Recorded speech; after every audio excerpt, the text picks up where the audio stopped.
In a world where every hammer strike on steel can cost a life, I learned to read people as precisely as I read metal. But even a master of his craft can one day miss the fracture that will destroy everything he's built for years. And when betrayal enters your home wearing the mask of a business partner, you realize the most dangerous blade isn't the one in your hands, but the one pointed at your back. They say a man's craft reveals his character. After 20 years of forging Japanese swords, I've learned that every imperfection tells a story. Every flaw has its origin. Looking back now, I should have seen the signs. A man who crafts katanas for a living should notice when something's off balance, when the weight shifts in his own home. But sometimes we're blind to what's right in front of us, especially when we don't want to see it. My name is Darrell Blackwood. I'm 45, and I've dedicated my life to perfecting the ancient art of Japanese sword making.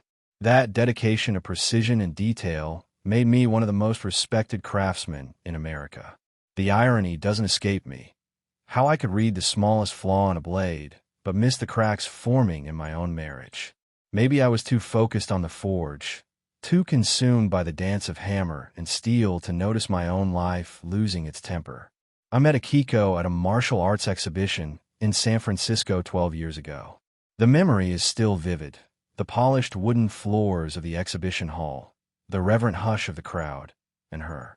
She was demonstrating advanced kendo techniques, her movements as precise as the blades I forged. Her black hair was pulled back tight, her face a mask of concentration that broke into an unexpected smile when our eyes met. Within a year, we were married, combining our passions into what I thought was the perfect partnership. She opened her dojo in Seattle's Japantown, teaching traditional martial arts, while I continued my craft in the workshop behind our craftsman-style house in the quiet suburbs. The first signs appeared, so gradually I almost missed them. Akiko had always been dedicated to fitness, but suddenly she was spending extra hours at the dojo, coming home later and later. The scent of incense and training mats gave way to expensive perfume. She started wearing new workout gear, high-end stuff she said she needed for professional appearances. Then came the changes in her attitude, subtle at first, like a hairline fracture in steel. She stopped joining me for our traditional Sunday morning tea ceremony, claiming she needed extra time to prepare for classes. At the annual martial arts convention in Portland last month, I noticed how she lit up when Wade Sterling, a prominent collector of ancient weapons, praised her demonstration. He was everything I wasn't: flashy, outspoken, with the kind of money that allowed him to buy the artifacts I spent months crafting. His custom-tailored suit and gold Rolex screamed new money, but he knew enough about Japanese weapons to be dangerous. I caught them talking about private lessons and exclusive demonstrations, but like a fool, I dismissed my concerns. What could a collector offer that a master craftsman couldn't? The breaking point came during a dinner with friends at the Golden Dragon, our favorite spot in Japantown. Akiko's phone buzzed, and I caught a glimpse of Wade's name before she quickly turned it face down. She excused herself, claiming it was dojo business. When she returned 15 minutes later, her cheeks were flushed, and she barely touched her sushi. Patricia Wong, our ever-observant neighbor, shot me a knowing look that made my stomach turn. That night, I lay awake in our bedroom, surrounded by the traditional Japanese decor we'd carefully chosen together. My craftsman's mind cataloged every detail, every change, every strange occurrence of the past few months. The truth was forming like a pattern in folded steel, but I wasn't ready to acknowledge it. Not yet. The ancient scrolls on our wall spoke of honor and tradition, values I'd built my life around.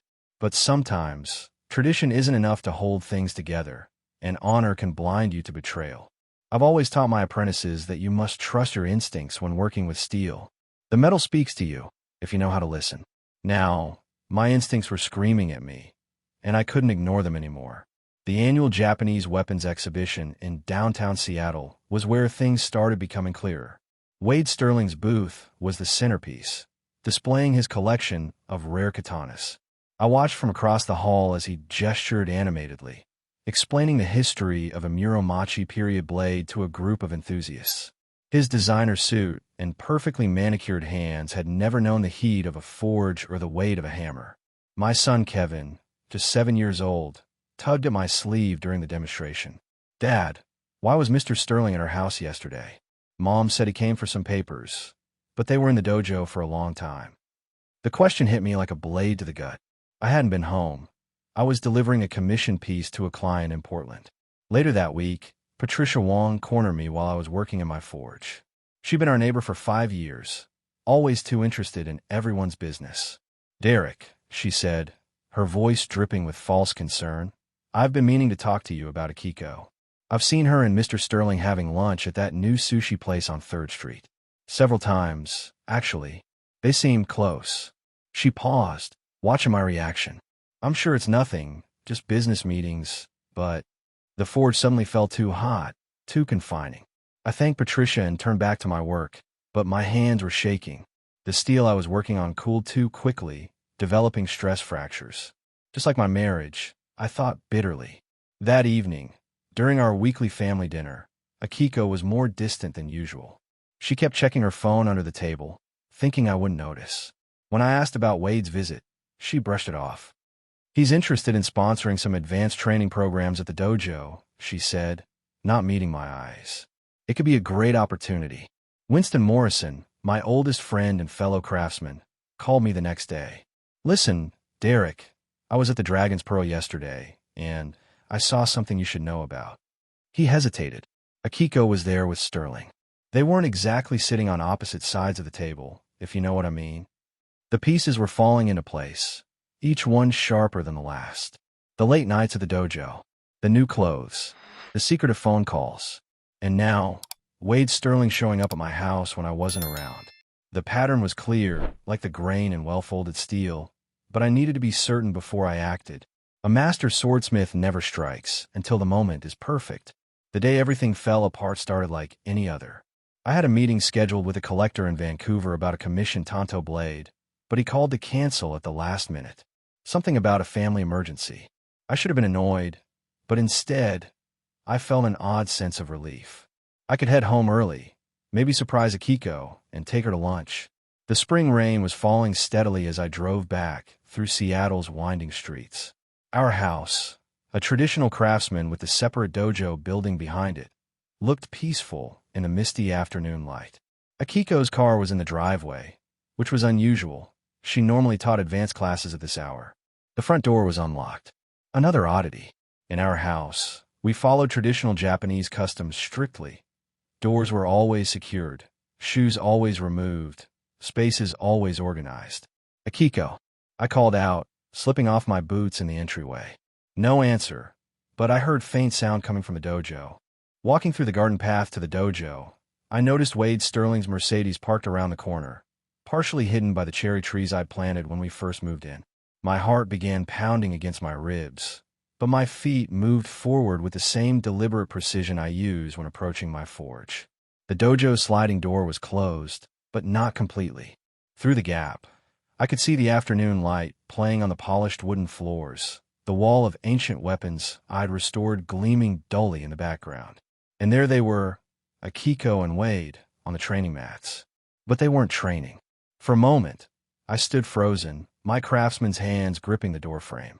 Akiko was straddling him, her head thrown back in a laugh I'd never heard before. Wade's hands were on her hips, his expensive suit jacket tossed carelessly over my weapons display. "The setup is perfect," Wade was saying, his voice smug. "Your husband's too busy with his precious swords to notice anything. And when I open the new dojo chain, you'll be the star instructor." Akiko's response cut deeper than any blade could. Derek lives in the past, with his traditional methods and old-world mindset. "You understand the future, Wade. You understand me." I didn't realize I'd slid the door fully open until they both turned to look at me. The sound it made was like a sword being drawn from its scabbard, a whisper of approaching violence. Time seemed to freeze in that moment, like metal suspended between hammer strikes.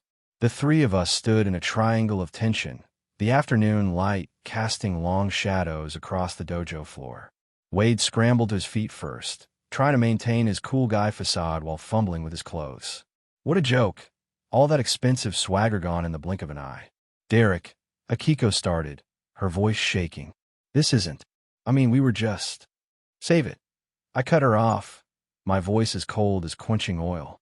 The rage inside me was building like heat in the forge, but I've spent decades learning to control fire. How long has this little song and dance been going on? Wade, the smug bastard, actually had the nerve to step forward, straightening his designer tie. Listen, Blackwood, let's handle this like reasonable men. These things happen, you know. I crossed the dojo floor in 3 strides. 20 years of hammer work have given me arms like steel cables. I grabbed his tie and pulled him close. Reasonable men don't sneak around with other men's wives, I growled. And they definitely don't do it in my dojo. Derek, stop. Akiko grabbed my arm. You're acting like some kind of barbarian. I released Wade, turned to face my wife. Barbarian? That's rich coming from someone who just threw away 15 years of marriage for this snake in an Armani suit. The words tasted bitter in my mouth. Tell me, was it worth it? Trading our life for his promises. The sound of car doors slamming outside made us all freeze. Through the dojo windows, I could see Patricia Wong getting out her car, phone already in hand. Behind her, other neighbors were gathering, drawn by the commotion. I'm calling the police. Patricia's voice carried through the walls. Our private disaster was about to become the neighborhood's primetime entertainment. Akiko's face went pale. Dara, please. We can talk about this privately. We don't need to air our dirty laundry in front of everyone. Now you're worried about privacy? I laughed, but there was no humor in it. Should have thought about that before turning our dojo into your personal love nest. Within minutes, sirens approached. Officer Martinez, who'd bought a Tonto for me last year, will be first on the scene. Wade made another move for the door. The police are coming. Let's all just calm down. Through the window, more neighbors gathered. Mrs. Chun from across the street was already on her phone, probably spreading the news to the whole block. Our life was unraveling like a poorly folded steel blade. Derek, Akiko tried again, tears streaming down her face. I never meant for this to happen. Things just got out of hand. Got out of hand. I gestured around the dojo, like accidentally burning yourself on a forge. No, this was a choice. Every secret meeting, every lie, every time you brought him into our home, those were all choices. Officer Martinez's voice came from outside. Mr. Blackwood, everything okay in there? I looked at my wife, then at Wade, his expensive suit now wrinkled and stained from the training mat. The perfect metaphor. All that flashy exterior couldn't hold up under real pressure. No, I called back, my voice steady. Everything is definitely not okay. After the police left, I spent the night at Winston's place. My old friend didn't ask many questions. He just handed me a bottle of Sunnery whiskey and sat with me in his garage workshop. The familiar smell of metal and oil brought some comfort, but my mind kept replaying the afternoon's events like a broken record. There's something you need to know about Sterling, Winston said finally, setting down his glass. Remember Jason Chin's custom blades? The shop that went under last year. I nodded, taking another sip. Jason had been a promising young bladesmith, until his business mysteriously collapsed. What about it? Well, I did some digging. Winston pulled out his laptop. Turns out Wade Sterling was involved. He approached Jason with a partnership deal, promised to franchise his workshop, make it big time. Sound familiar? My hand tightened around the glass. Go on. Sterling got Jason to sign over partial ownership of his business. Then he started making changes, cheaper materials, mass production methods. When Jason protested, Sterling forced him out. Used some fine print in the contract to take everything. I remember Jason's wife at last year's Craftsman's Guild meeting, telling everyone they were moving back to Taiwan. The shame in her eyes made sense now. That's not all, Winston continued, pulling up more documents. Sterling's done this before. 3 other traditional martial arts dojos in the past 5 years. Always the same pattern. Find a successful small business, promises expansion, then takes control and commercializes everything. My blood ran cold as I remembered Wade's words in the dojo. When I open the new dojo chain, you'll be the star instructor. The bastard had been playing the same game with Akiko. He targets businesses with traditional values. Winston explained, showing me a pattern of lawsuits and bankruptcies. Places where the owners care more about craft than contracts. Then he turns them into McDojos. Quick profits over quality. I thought about my own workshop, the traditions I preserved, the skills passed down through generations. Had that been Sterling's real target all along? Was Akiko just his way in? A text message lit up my phone. Akiko, please come home. We need to talk. I can explain everything. There's more, Winston said grimly. Remember that collector in Vancouver who canceled on you today? I called him. He never had a meeting scheduled with you. The pieces clicked into place. Sterling had arranged for me to be away, probably through one of his connections in the collector community. The whole thing had been orchestrated. I opened my laptop and started searching. Sterling's pattern became clear. He'd done this in other cities too. San Francisco, Portland, Los Angeles. Small traditional martial arts schools and crafts workshops, all transformed into soulless commercial operations. Look at this, Winston pointed to a news article. 2 years ago, he was sued by a knife maker in Oregon. Similar story. Promised to help expand the business. Started an affair with the owner's wife. Then took everything in the divorce settlement. I remember the casual way Sterling had tossed his jacket over my weapons display. The disrespect wasn't just personal. It was his whole business model. Destroy tradition, replace it with cheap imitations, and profit from the ruins. He's got investors lined up. Winston showed me more documents. They're planning to open a chain of authentic Japanese martial arts centers across the West Coast, using traditional names and imagery, but it's all just a front for mass-market garbage. My phone buzzed again. This time it was Patricia Wong. Derek, I'm worried about Akiko. She's not taking this well. Maybe you should come home. But I wasn't done digging. Something about Sterling's past kept nagging at me. I searched deeper, following leads through business registries and court records. Then I found it. His real name wasn't even Sterling. He'd changed it 10 years ago, right after his first business acquisition went bad. Winston, I said, showing him the screen, look at this pattern. Every time he moves in on a new target, he follows the same steps. First, he appears as a customer or collector. Then he identifies weaknesses, usually financial pressures or personal problems. Finally, he strikes when the business owner is most vulnerable. The whiskey bottle was empty now, but my mind was clear. Sterling hadn't just betrayed my marriage. He'd planned to destroy everything I'd spent my life building. And Akiko, had she been a willing participant, or just another victim of his manipulation? What are you going to do? Winston asked, seeing the look in my eyes. I stood up, my decision made. Like any master craftsman, I knew that before you can repair something broken, you first have to understand exactly how it broke. At 7 sharp the next morning, I walked into Linda Maxwell's law office.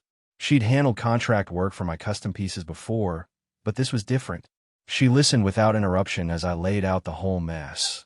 The affair, Sterling's history, his plans for my business. You've got more here than just a divorce case, Linda said, spreading files across her desk. Sterling's pattern of predatory business practices gives us leverage, but we need to move fast. I handed her the thumb drive with Winston's research. Everything's here. The lawsuits, the bankruptcies, his name change.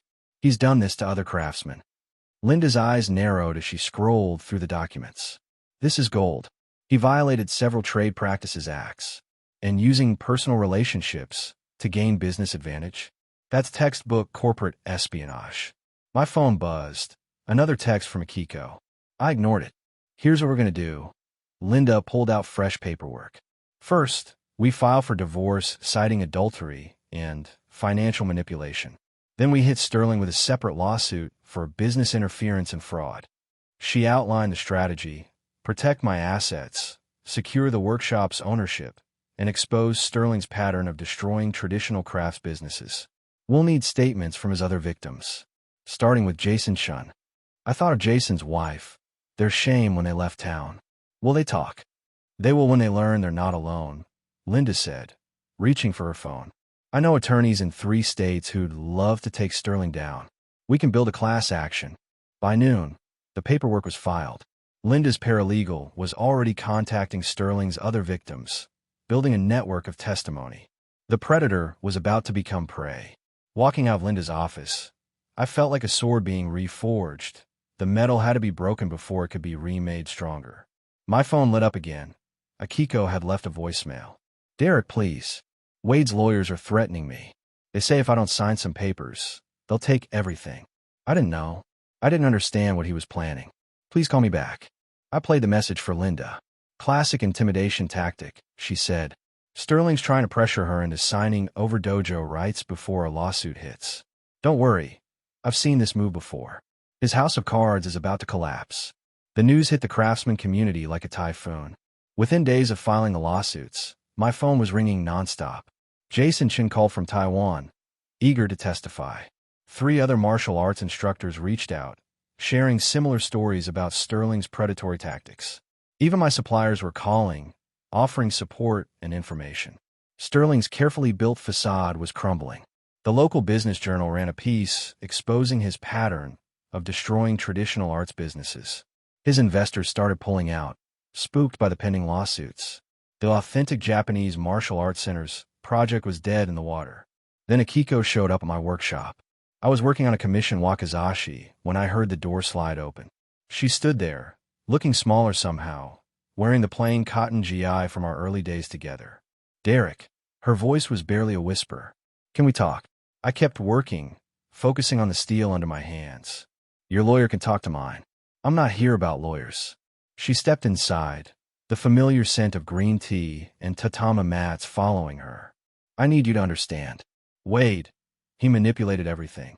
He made me believe you were holding me back, that the dojo needed to evolve. My hammer struck true, sending sparks flying. And you bought every word. I was wrong. Tears streaked her face. When his lawyer showed up with those contracts, demanding I sign over the dojo, I finally saw the truth. He never cared about martial arts. Or me. I set down my tools, studying the blade I was working on. Like any good sword, truth has 2 edges. Did you ever stop to think about what we built together? The traditions we preserved. I forgot who I was, she admitted. Got caught up in his promises of fame and fortune. But that's not why I fell in love with martial arts. Or you. The forge fire crackled in the silence between us. 15 years of marriage, like layers of folded steel, couldn't be unmade in a moment. But they could be irreparably damaged. Linda says we've got them on the ropes, I said finally. Sterling's empire is falling apart. Other victims are coming forward. I'll testify. Akiko straightened her shoulders. About everything. The way he targeted our business. How he planned it all. The other dojos need to know the truth. I looked at her then, really looked. The woman who'd lost her way, but maybe found it again. Too late for us, but maybe not too late for justice. I'm sorry, Derek. She bowed formally, tears falling onto the workshop floor. I betrayed everything we stood for. I can't fix that, but I can help stop him from doing this to others. After she left, I returned to my work. Every strike of the hammer echoed with memory and regret. Some bonds, once broken, can never be reforged. But sometimes, from the fragments, you can still forge something meaningful. 6 months. That's how long it took for everything to be finalized. Linda had warned me divorce proceedings could drag on, but Sterling's mounting legal troubles accelerated things. He was too busy fighting federal investigations to play games with the divorce settlement. The final hearing was scheduled for a crisp October morning. The courthouse corridors were packed with reporters. Sterling's downfall had become big news in the business world. 3 of his former victims had flown in to testify about his predatory practices. Full custody of Kevin, Linda announced, reviewing the settlement papers. The house and workshop are protected. Akiko keeps the dojo, but with a strict non-compete clause preventing any partnership with Sterling. You've won on every front, Derek. I watched Akiko across the courtroom, sitting alone. Her lawyer had jumped ship weeks ago when Sterling's empire started crumbling. The authentic Japanese martial arts center's scheme had attracted federal attention for fraud. Sterling won't be able to touch any traditional arts business again, Linda added. The feds are freezing his assets. Jason Chun and the others are getting restitution. The judge's decision was swift and final. Marriage dissolved. Assets divided. My life's work protected. Kevin would live with me, with Akiko getting supervised visits until she completed counseling. Walking out of the courthouse, I saw Sterling being swarmed by reporters. His designer suit was wrinkled, his swagger gone. The man who tried to destroy tradition for profit was facing multiple federal charges. Mr. Blackwood. A reporter caught up with me. How does it feel to be the one who exposed Wade Sterling's schemes? I thought about the broken pieces of my marriage, the trust that could never be restored. Sometimes you have to break something to see what it's really made of. That evening, I picked up Kevin from my sister's place. He ran to hug me, his small arms tight around my neck. "Are we going home now, Dad?" "Not to the old house, buddy. We've got a new place. But I've set up my workshop there already. Want to help me finish that Tonto blade for Officer Martinez?" His eyes lit up. Even at 7, he had a craftsman's heart. Some traditions, at least, would survive. Life has a way of settling into new patterns, like metal finding its proper temper. A year after the divorce, I'd moved into a smaller house in a quiet neighborhood across town. The workshop took up most of the backyard, but Kevin didn't mind. He spent hours watching me work, learning the basics of blade maintenance, his young face serious with concentration. The craftsman community had rallied around us in ways I never expected. Orders increased after the Sterling scandal broke, with collectors specifically seeking out traditional artisans. My waiting list stretched 2 years now. Even Jason Chun had returned from Taiwan, opening a new shop with some of the restitution money. He'd stopped by last week, bringing tea and stories of other craftsmen fighting back against commercialization. One crisp morning, while teaching Kevin how to polish a blade properly, Winston stopped by with his usual unannounced visit. He carried a newspaper under his arm, his face brightening at the sight of my son's careful work. "You heard the news? Sterling got 15 years. Federal prosecutors threw the book at him. They're even investigating his previous business dealings in California." I nodded, guiding Kevin's hands along the steel, showing him how to feel for imperfections. "Linda mentioned it yesterday. Said the judge called him a systematic destroyer of cultural heritage. Called his business model a form of cultural vandalism. How's Akiko doing with her supervised visits?" Winston settled onto his usual bench, the one he'd helped me forge brackets for when I set up the new workshop. "Better," I admitted, carefully wiping down a blade. The counseling helped more than I expected. She's teaching at a small dojo downtown, focusing on traditional styles again. Kevin enjoys their time together. They're practicing basic kata forms now. Winston watched us work for a moment, his experienced eyes noting Kevin's improving technique. "You know, there's a new student interested in apprenticing. Former corporate lawyer who quit after seeing what happened with Sterling. Says she wants to help preserve traditional crafts instead of destroying them. Could be an interesting perspective to have around." I considered it while adjusting the angle of Kevin's polishing cloth. I hadn't taken an apprentice since before the divorce, but maybe it was time. "Send her by next week. No promises, but I'll talk to her." Might be good for Kevin to see someone else learning from scratch too.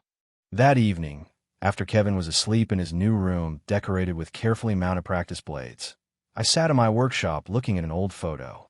Akiko and I at our wedding, both in traditional dress, full of hopes and plans.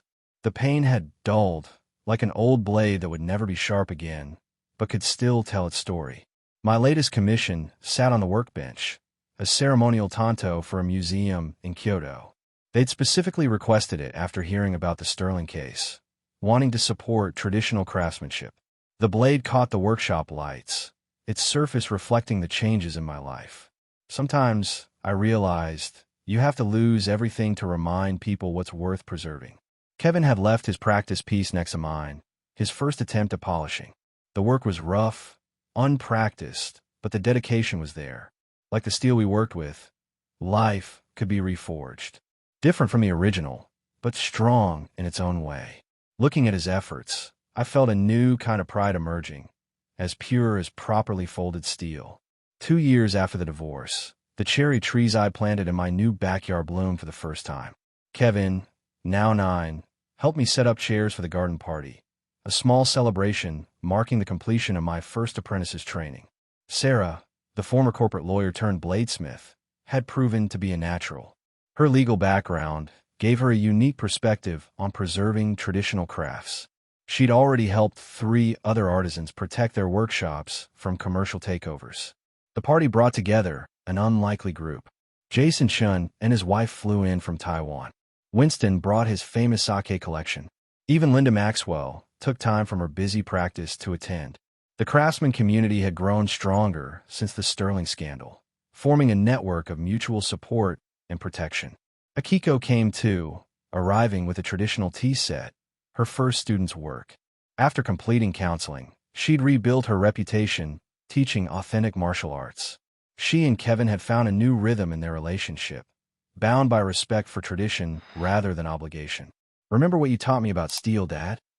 Kevin asked, carefully showing Sarah's daughter the proper way to hold a practice blade. How it has to go through fire to become stronger. I nodded, watching the next generation embrace our craft. The boy who'd witnessed his family break apart had emerged wiser, like a blade tempered by adversity.